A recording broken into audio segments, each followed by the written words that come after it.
Life Management Science Labs would like to acknowledge that we live and produce this podcast on the traditional lands of the Wurundjeri people. We'd also like to acknowledge the traditional owners of the lands of our listeners and our international colleagues. We'd like to thank and pay our respects to their elders past, present and emerging.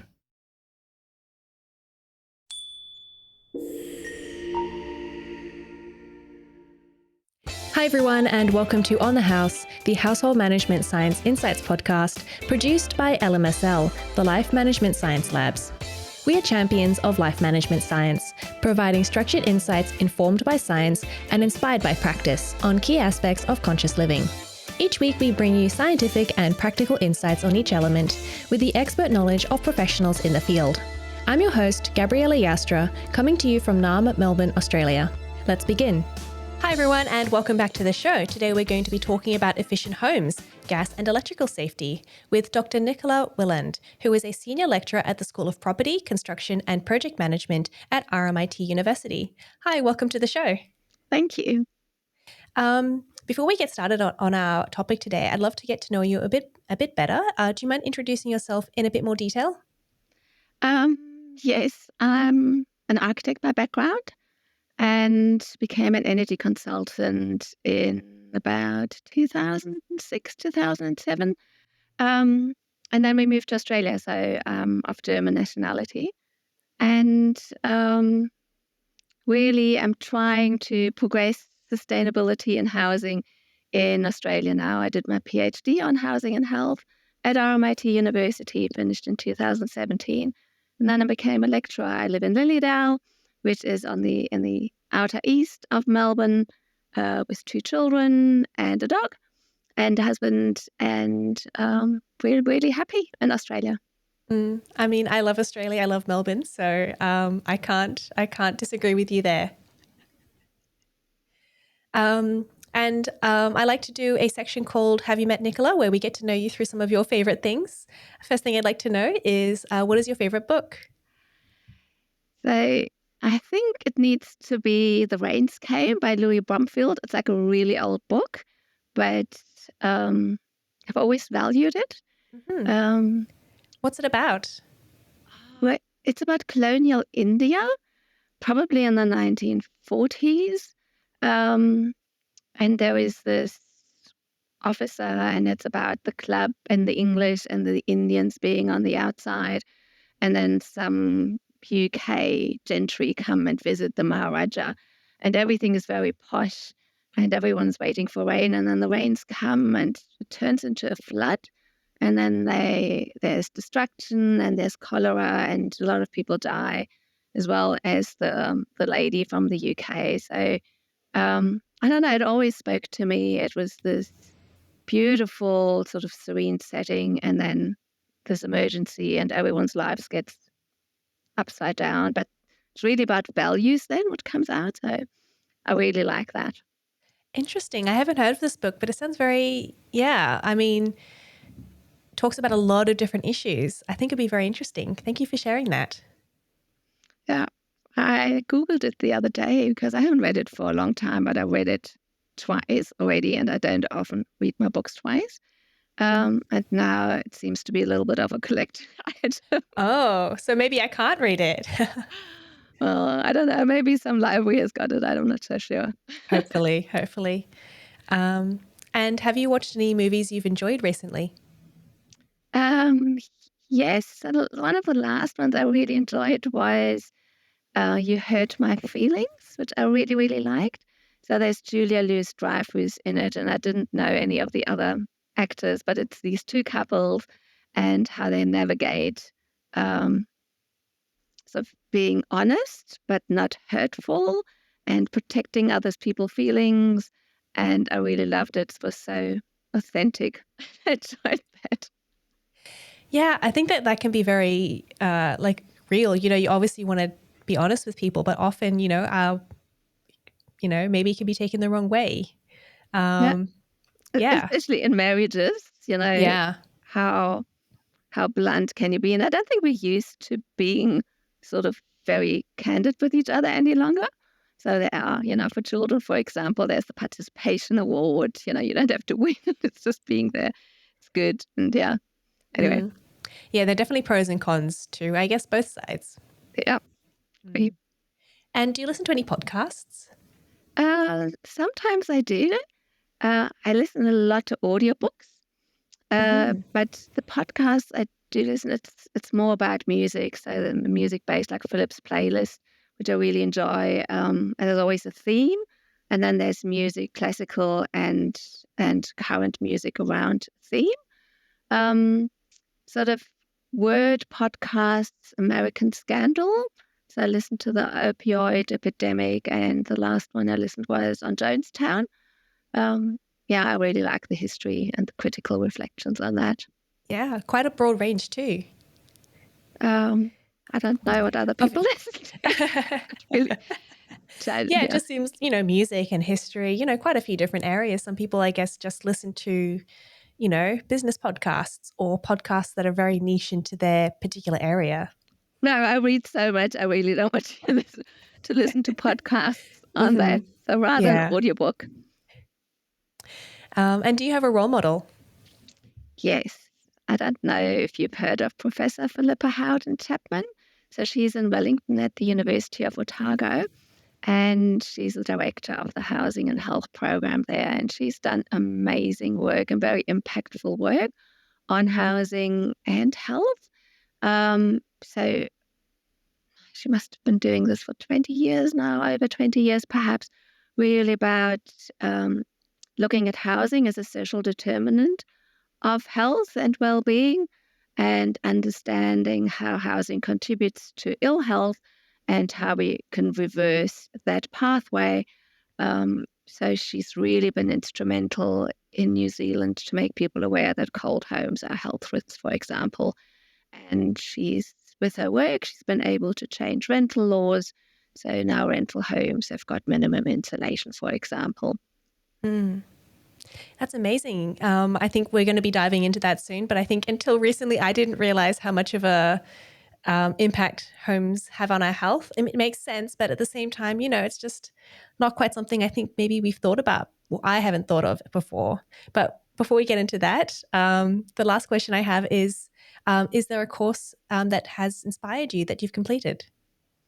Um, so I think it was the energy consultancy program that I did in Germany before we came to Australia, because architects are usually looking at design and functionality, but it really made me aware of energy. And we had this low energy home in Germany that I designed. And I had this friend who came and said, whenever I come to your house, it's the only house I come to where I don't have any allergies. Um, and that made me think about, when is something good for the planet and good for the people as well. And I think that set me off on doing my PhD on housing, energy, and health, and has really shaped my career and my research interests since then.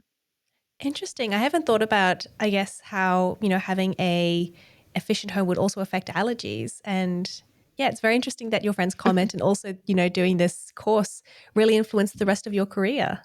Yes, and when I finished my PhD, I actually wrote back to the lecturers and thanked them. Said, "This is what you've done, and this is the impact." And now I'm researching on it, and going into academia to provide a better understanding around these things in Australia as well. Oh, amazing. I'm sure they were thrilled to hear. Uh, I think everyone loves to hear that, they've made an impact on someone's life. yeah, I thought they should know. Mm. So before we get into this topic, I like to start off with a few defining questions. So the first thing is, how do you define household management? To me, it's really a bundle of practices that are about running the home and taking care of the people, pets, maybe even plants. And that includes something like cleaning, energy and water use, cooking, doing laundry, garden care, perhaps vegetable and fruit growing. All this is part of household management. Mm. Yeah, I've been doing this podcast for about a year now, and we've touched on a lot of those items, and it's really amazing how much household management can hold, and I guess how much impacts us. And so how do you define an efficient home? You talked about this a little bit, but what is your definition? Um, Efficiency is always about the ratio of effort that you put in and the outcome. So mostly when we talk about efficiency, it's with a descriptor. So for example, a water efficient home would be a home that uses rainwater and grey water recycling to reduce our use on potable water, because drinkable water is really a rare resource. Um, I think mostly in the discourse, it's about energy efficient homes, though, because there's the climate crisis, and this is about reducing carbon emissions. So one of the first steps is to reduce the energy demand of homes. So when we talk about energy efficient homes or energy efficiency in the realm of homes, it's about reducing our reliance on energy and in particular on fossil fuels.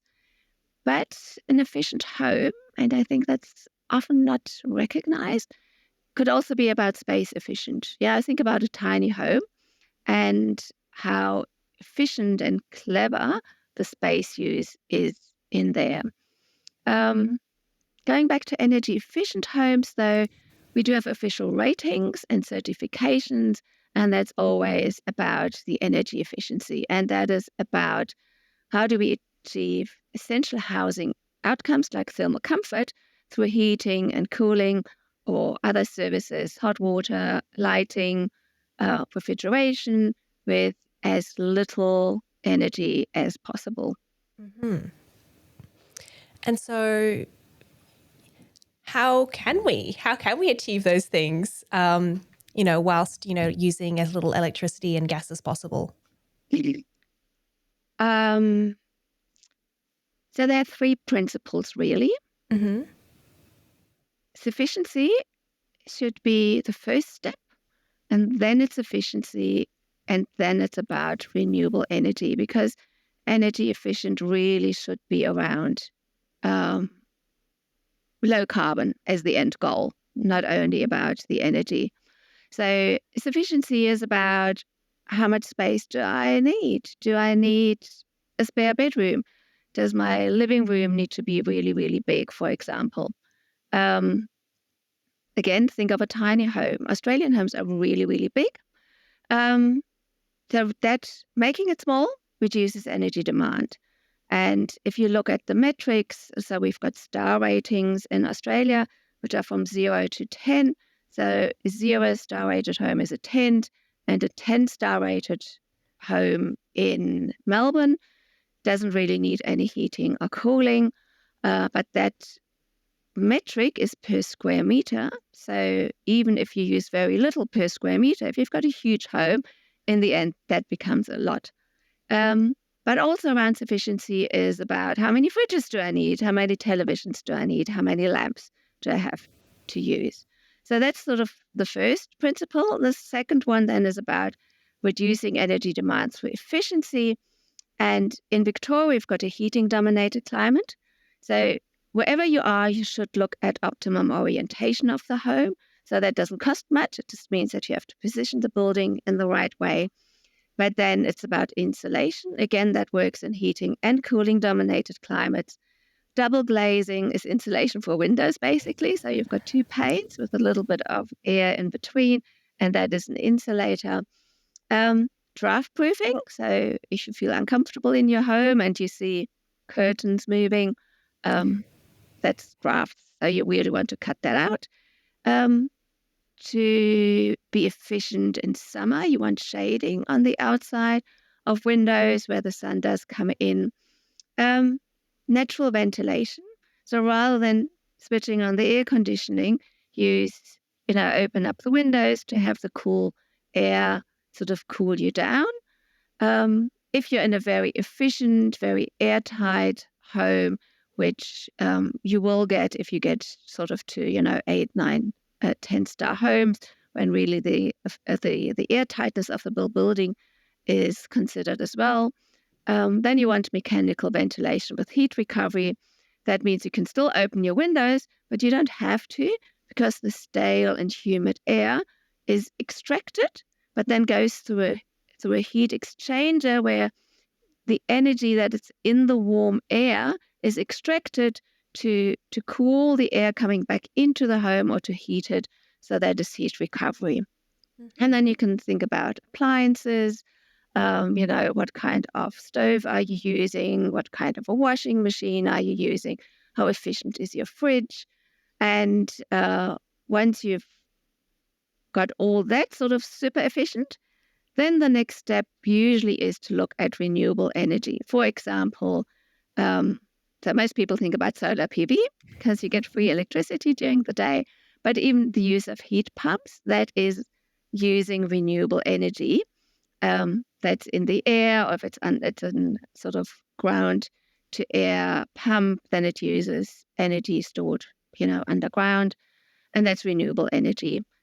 Solar hot water systems also uses renewable energy. And then you can also look at behaviors. So how do I use my heating and cooling? When do I use it?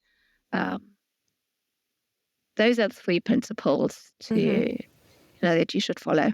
Yeah, it's a lot of information there. Happy to elaborate if there was something that's unclear.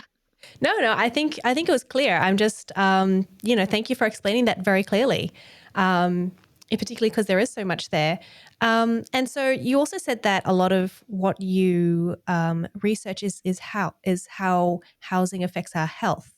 And so how does making a house more efficient, maybe with electricity, energy, how does that impact our health? So imagine you live in a cold home, Mm-hmm. and it may be cold because the home is not insulated. So in winter, you need to use a lot of energy to heat it, and that's very expensive. So you compromise on heating, for example, and the home is cold. Or it's drafty because you have these gaps underneath doors around windows, for example. Again, that's cold. If you're living in a cold home, then there is the risk of respiratory diseases. There's the risk of mold, for example. If you make it efficient, then you put in insulation, you close the drafts, you have an efficient heating system, so the energy bills come down, then the affordability of heating becomes better, and then you can actually heat your home to temperatures that are required for health, that are good for you. It also helps with mental health because you don't have to be anxious about energy bills coming in, and it may even improve your social health because maybe you're more likely to invite friends over because you know your home is warm and you don't require people to keep on their coats, for example. So there's a direct link where energy efficiency can then really improve health. Yeah, I never thought about that, but I have had instances inviting people around, and I'm now used to being cold all the time because my house is cold. But they're bundled up still in their jackets. Can I have a blanket, please? They're like, oh, should I put the heater on for you? So sorry. Yes, it's very much about social norms, to be honest. Mm-hmm. So if you go to Europe, for example, to Germany or to the Scandinavian countries, having a warm home is part of that. So in Germany, you call it Gemütlichkeit. So it's really that coziness. And it's something that everyone expects. So in Germany, for example, almost all homes have got central heating. So that's the social norm.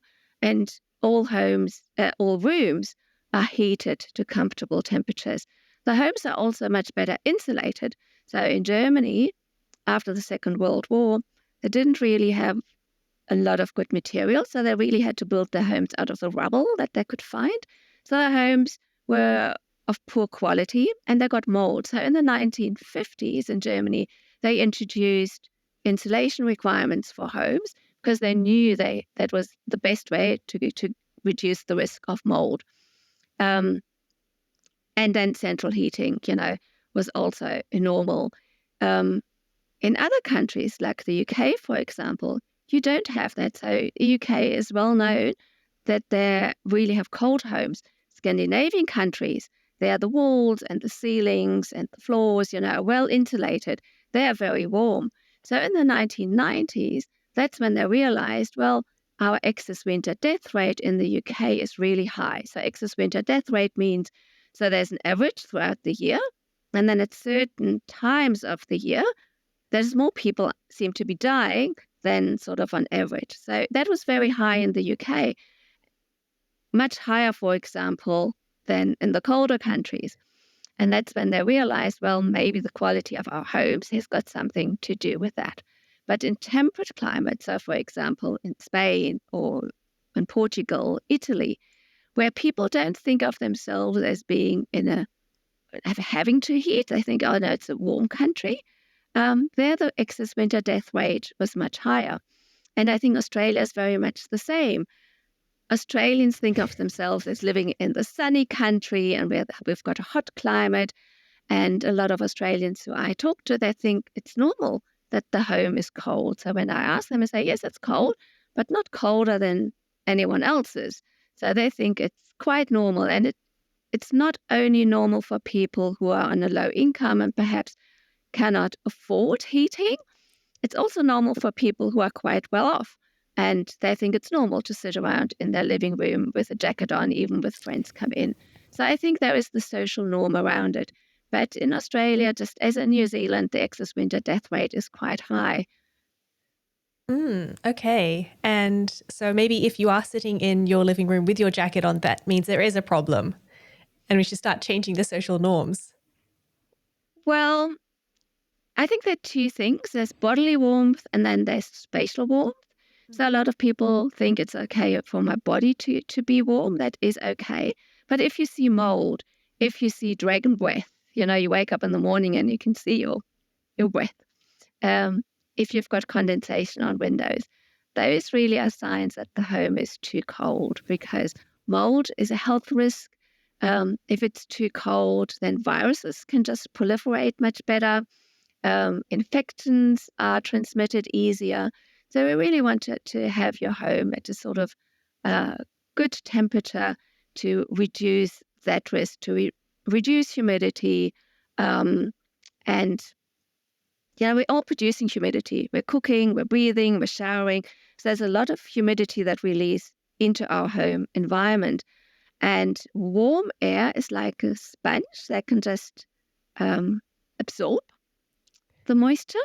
And then you open the windows and you whoosh it out. You just ventilate it out. You do rush ventilation. That's really the best. But if you've got cold air, then it can't absorb that moisture. And then you've got a very sort of damp climate. And then that becomes a health risk. Okay.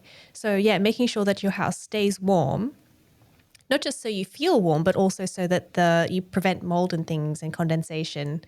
Okay. Absolutely, yes. And the same, obviously, for cooling. So in summer, you want it to be cool because if it's very difficult to sleep when it's too hot, and people become grumpy, and obviously there's heat stress as well. So the physical health is also affected. So you want to keep your home cool in summer too. Okay, and so you mentioned some, I guess, more. When you're building a home, things that you have to look for to make sure that your home is healthy. Things like, making sure you have enough insulation, having double glazing, orientating the building. But say, you already have a pre-built house or you're renting. What are some things you can do now to, help to improve the energy efficiency?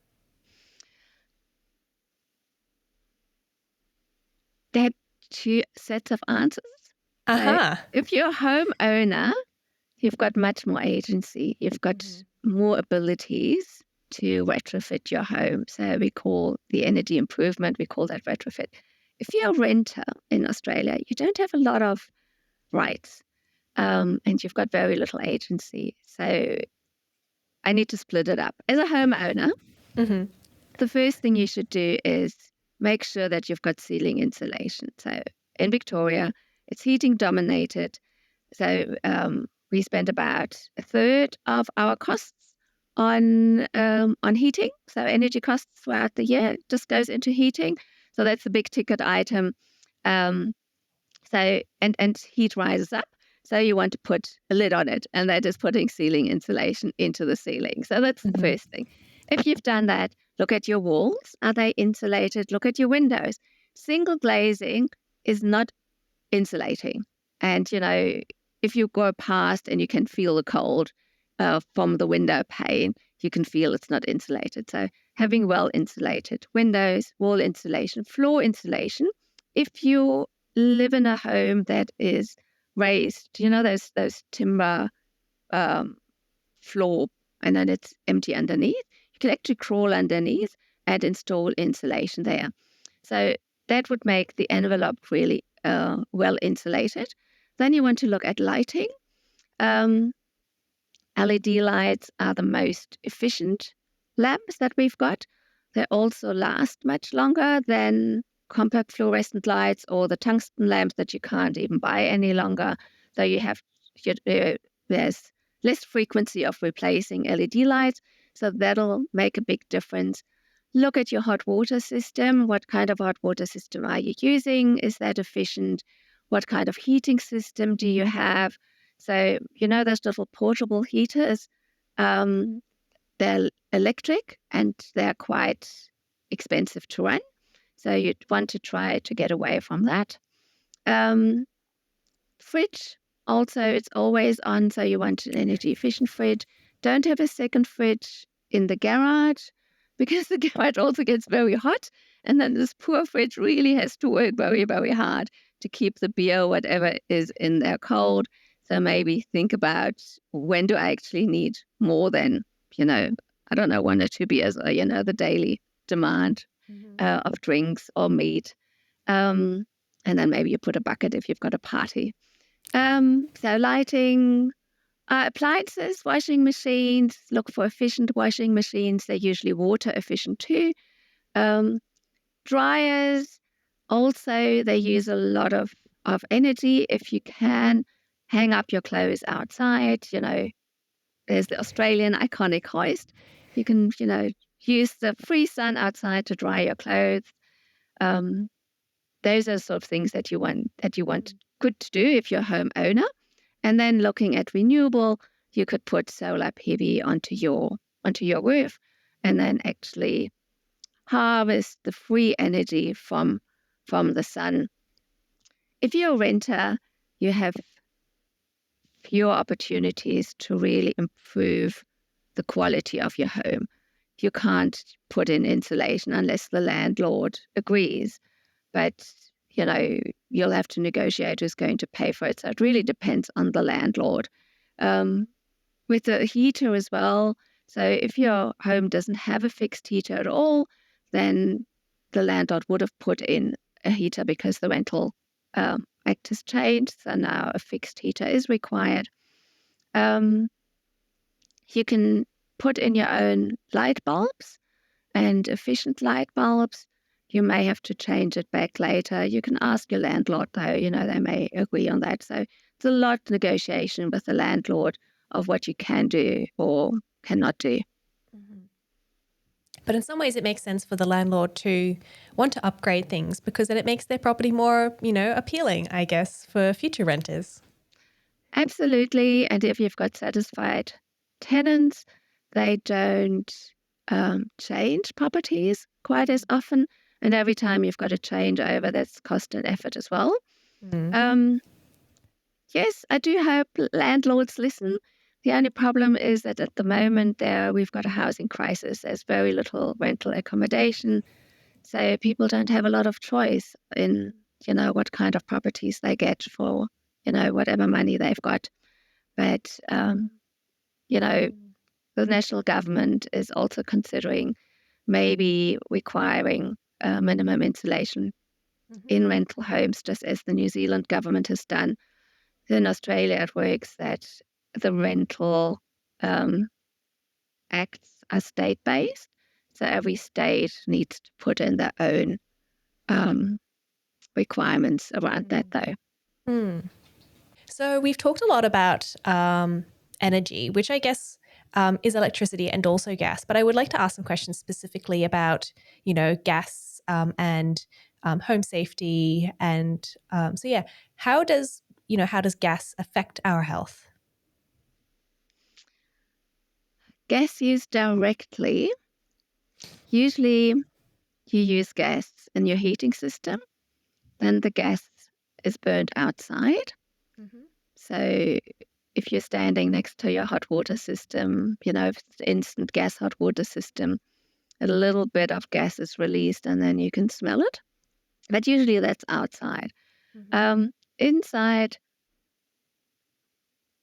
we don't really have open flue gas heaters, or you should have it. You should have closed flue gas heaters. So it's really about the safety, because if you're burning gas, chemicals get released.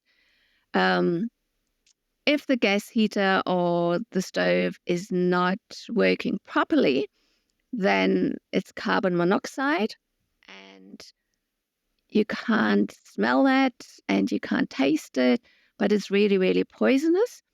It makes you very sleepy, or you can't breathe, you get headaches. But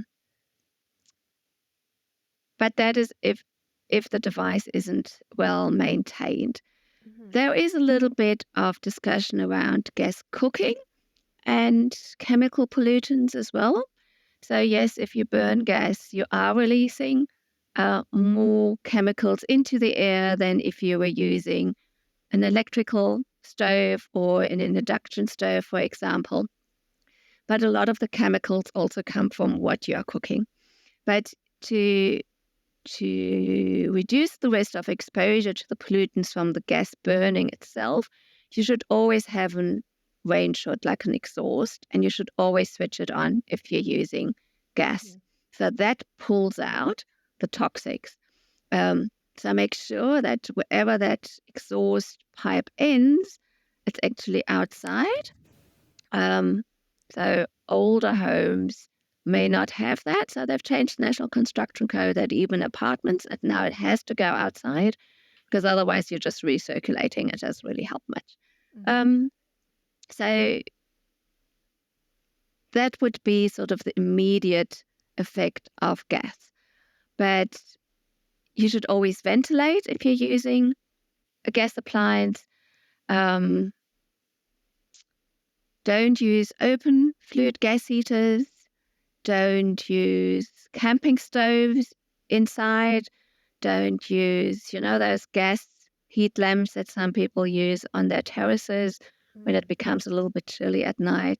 Those are all for outdoor. You really don't use them inside. That's really important. So, if you're using it for camping, that's what's in the house. And we do have smoke alarms in all homes in Victoria. We don't have carbon monoxide alarms as a requisite, but if you are concerned about gas and you do have a lot of gas appliances in your home, then it's definitely something you can install, and that will warn you if there is carbon monoxide. Mm-hmm. Great, thank you. And you also mentioned before about, if, gas appliances should be okay unless they haven't been well maintained. Should we be doing the maintenance on gas appliances, or should we get someone else in? How often should we be doing this? So definitely not yourself. So you need a licensed or registered gas fitter. If you are a homeowner, there are no requirements or regulations around when you should be doing it. But if you are in a rental property, then it needs to be done every 2 years. So, really common sense says if you are a homeowner, also have it done every 2 years, because it just makes sure that everything is running smoothly, that, there are no leaks, that it's running efficiently as well. So that's what you want to do. So a gas fitter may look at the appliance gas isolation valves. They will look at, if it's connected to electricity, if that is safe. Look at adequate ventilation. Look at the flues. Are they clean? So it can actually leak it out. They will check for leakages. So, it makes sense to have someone come in every 2 years to do that. Okay, great. Are there any other maintenance recommendations that you would make? Not just for gas, but also for electricity and also just, I guess, in general for an efficient home? So definitely electricity as well. Again, Mm-hmm. if you are in a rental home, that needs to be done every 2 years, and the landlord needs to keep records that you can see.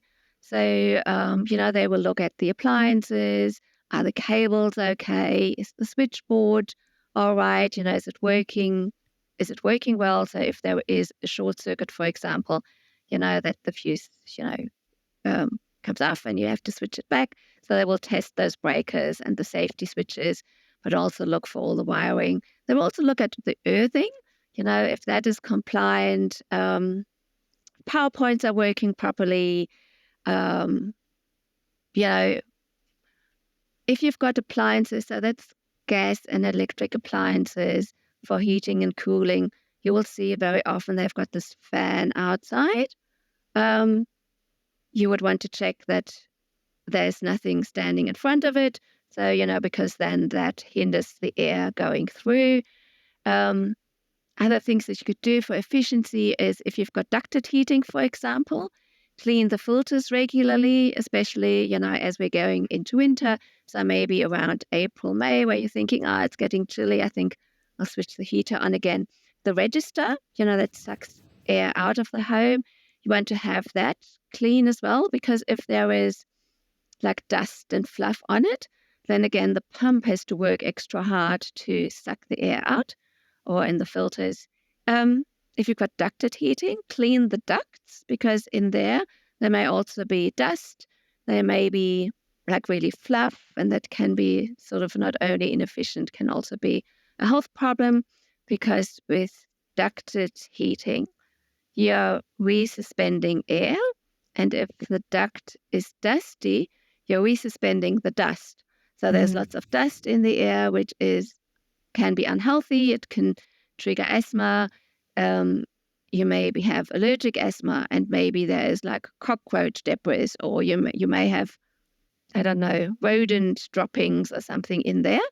That will be resuspended, and that's unhealthy as well. So have the ducts cleaned, make sure that they are in good order, that there are no holes, that they're insulated, because you don't want to lose a lot of the heating before it comes into your home through the ducts. Mm. If you've got reverse cycle air conditioners, again, there is a filter on top, and you want to clean that regularly. Just take it out, wash it, let it dry, and then just put it back in. Because anything that hinders that flow of air makes it inefficient. Mhm. When you say regularly, is that, maybe once a month, maybe once a quarter, once a year? So with the register, whenever you're walking past, they're usually in a corridor, you can see the buildup of the dust. So, before you think of using it, clean that. And then while you're using it, because that's when the dust collects, every time it's sucking air through, um, maybe you do it a month. So it really depends on how often you use it. So maybe more in winter, and if you're not using it in summer, you don't have to do it. The cleaning of the ducts, maybe once a year. So do it for the first year and see what the duct cleaner says, how dirty it was. And then if he comes back the next year, you can gauge a little bit how dirty it is. Having it in good order, that there are no holes, because sometimes mice get in there. That's really important. And with the reverse cycle air conditioning as well, every 2 months, if you're using it for heating and cooling, definitely makes sense. Okay, great. Um, and I'd also like to know, what is some, smart home technology that we can use now to improve efficiency, energy and electricity, energy and gas? Um, so smart Hmm. is a range of things. Yeah. So I would say that includes sensors, it includes smart devices, and you can also have an integrated system. And these sort of devices help you to monitor energy use and consumption and thermal sort of indoor temperatures, for example. They may also help you to control it, and that can be manual or remote, or it can automate a few things, and that will help you save on costs, improve comfort, and it's also more convenient. So the simplest thing, for example, are thermostats. So if you've got a thermostat, if you've got central heating, for example, you can put it to a certain temperature, and then the heating switches off once your room temperature reaches that set temperature.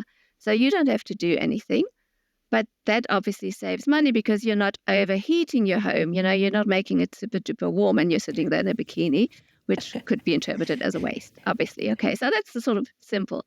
Smart washing machines, they have sensors that weigh the laundry, sort of the dry laundry that's in there.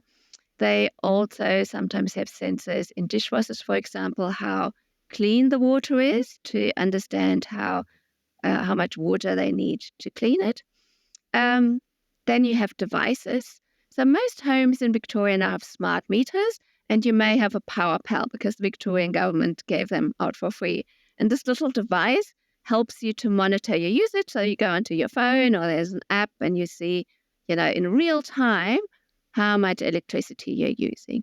And that helps you to see which are the appliances that use a lot of energy. So if you switch on your oven, for example, it'll go right up because ovens use a lot of energy, a lot of electricity. And if you're using a stove, it's less. So you can look a little bit and identify what uses a lot of energy.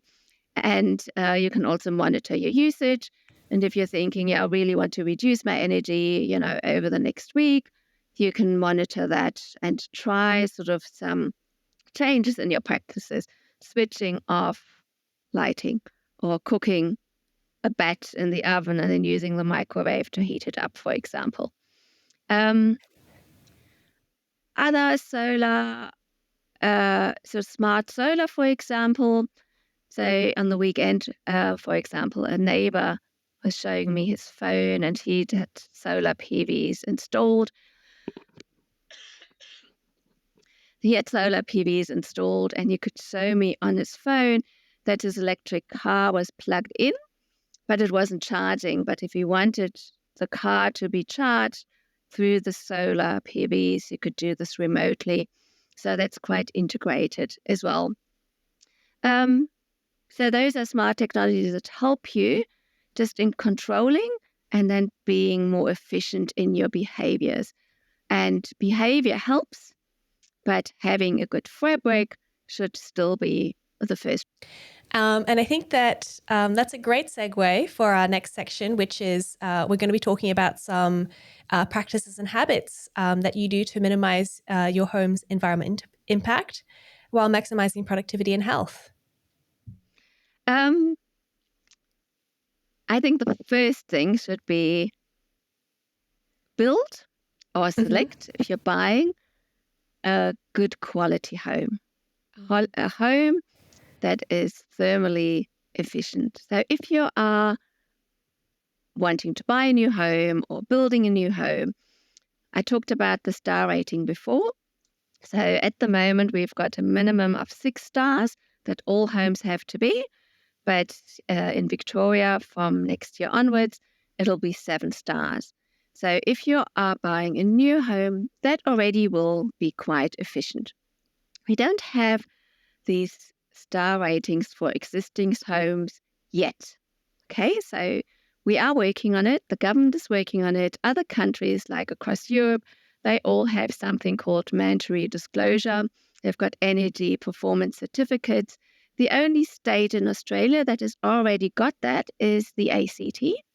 But other states are working towards this because if you're buying an existing home or if you are renting or wanting to rent an existing home, then you really want to understand how efficient it is because it's like a second rent, when you have to pay for heating and cooling. So that kind of information gap is there at the moment, but it doesn't mean that you can't get professional help There's something like a scorecard, which is a voluntary tool. For example, in Victoria, you can get an assessor to come with you, look at the house that you want to buy, for example, and he can assess it and say, yes, it's an efficient home, or, well, there are things you could do to improve it. And then this assessor can actually tell you where insulation would be useful, what kind of more efficient heating or cooling appliance you could put in once you buy it. And I'm just saying this because Australians tend to switch homes really often. I think I once read every 7 years people move in Australia, which is very different from other countries where it's a family home and it's a generation home. And, once you have that home, you live there for 50 years. So understanding the efficiency of the home as you are selecting a new home, I think should be really what everyone should be doing. So really make that normal. And the other thing is, if you are improving your home, you want to modernize it, you want to renovate it, again, think about energy efficiency. Don't think, oh, I want this kind of a very expensive kitchen. Think about what you can save on ongoing costs if you take a little bit of that money that you would spend in a sort of very expensive kitchen and put it into insulation, for example, or into an efficient heating and cooling system. So really that thinking about the efficiency becomes second nature. It's just part of normal home improvement. If you're buying a new washing machine, think about the efficiency. So anytime you're buying something or maybe, renovating, purchasing, instead of, just looking at the, initial cost, the house, look at also, I guess, ongoing costs and what you can do to mitigate that. Yes, and don't be blinded by the prettiness. So if you look at what real estate agents advise people to do is, pretty up the front facade, that it's got street appeal, for example. That's fine. But really, you should be looking at the quality of the home, because if the quality of the home isn't there, you will have high energy costs. You will have health costs, for example, as well. So there are other costs involved with this. So just to think about energy efficiency, think about water efficiency anytime you want to improve your home. If you're renovating, think about the aesthetics. Absolutely think about the costs, but think about efficiency because that will help you save costs down the line as well. So we're going to move on to the questions from the audience. And we've got a couple interesting questions here about, emergencies or what to do in if there's a gas leak. So I'm just going to ask one question and hopefully it'll cover a couple of the questions. So the question is, how can individuals detect and address potential gas leaks in their homes? And what immediate actions should be taken in such situations? Okay, so if it's an emergency and it's a life-threatening emergency, you need to call 000. It's not something you should be doing yourself. So always be cautious. Gas itself doesn't really smell. The gas distributor puts in an odor so you can smell it, which is really important because that alerts you that there is a gas leak. If it's outside of your home and you think it's not coming from anything, of your appliances, it may be the gas pipeline, then you should call the distributor. So if you look onto your gas bill, you'll see the distributor sort of on the top right, and it has a little number here that you can call. Also, if you smell gas on the street, for example, call them. So that's what you should do. You should also then, if you think there's really gas coming out and it is, it's a fire risk, turn off your gas at the gas meter, or if you've got bottle gas for heating, or you've got a barbecue and it's just a smaller bottle, turn it off at the cylinder. So always trust your senses. That's probably the best. And then contact a licensed gas fitter. If you smell gas inside the home, remember it's poisonous, so open up all windows and doors, really only close it down after, you think all smell is gone. Keep people away from the area, and obviously don't have open flames, to turn off all electrical appliances, no smoking in that area or any other Hmm. open fires. Um, yeah. But it's also, if you're worried about fires, gas cooking, it's an open flame. Um, Buy yourself a fire blanket. They're not very expensive, and you can just have them in the kitchen, just in case there's something. You can put it put it out. Small fire extinguisher, um, smoke alarms, definitely, and yeah. Hmm. Okay, thank you. Um, yes, we got a gas. We moved recently, and we got a gas stove. And the first thing I did was buy a fire safety blanket because my partner's very scared of the gas stove. Yes, if you've got children as well, put a little screen on front, Mhm. perhaps, to keep it, that the children can't, touch it. You always have to be a little bit careful with open fire. Yeah. I think as a kid, I stuck my hand on a electrical hot plate because I didn't realize it was hot. And so I think just keep kids away from all hot things. Yeah. Yeah, no, that's true. I mean, the induction cook stoves are a little bit better because the only thing that really gets hot is where the pot was standing, but all the other areas are cool. So that helps a little bit. But yes, a Yeah. gas cooker is an open flame. Yes, it is a bit scary for kids and for adults. And thank you for, running us through what we should do in an emergency situation. I know I've never had that experience, but I know in emergency situations, I tend to go completely blank. Oh, And, I need some instructions. um, yeah, maybe Yeah, just knowing about it. But if there's a exactly. real emergency, like we've got a flood emergency and, it's the season of bushfires, if you evacuate, just, or the flood is coming near your house, just switch off all electric appliances, go to the main switchboard, switch it off. All electric appliances, put them onto the first floor, as high up as possible because you don't really want them to be affected. If you've got solar PV, turn it off at the switchboard, turn off the inverter. If you've got batteries, turn it off. Gas, turn it off right at the gas meter as well. Um, and then when you come back, make sure that it's safe. So if your house was affected by the floods, have an electrician come and check that it's okay to turn it on. Same with the solar PV. So they say solar PV and batteries really are like live wires. So you should be mindful of that. So always keep it switched off. Mm. And I guess what's the worst that could happen if you turn it off is nothing works, but you're not going to be there, hopefully, during a flood or during a bushfire.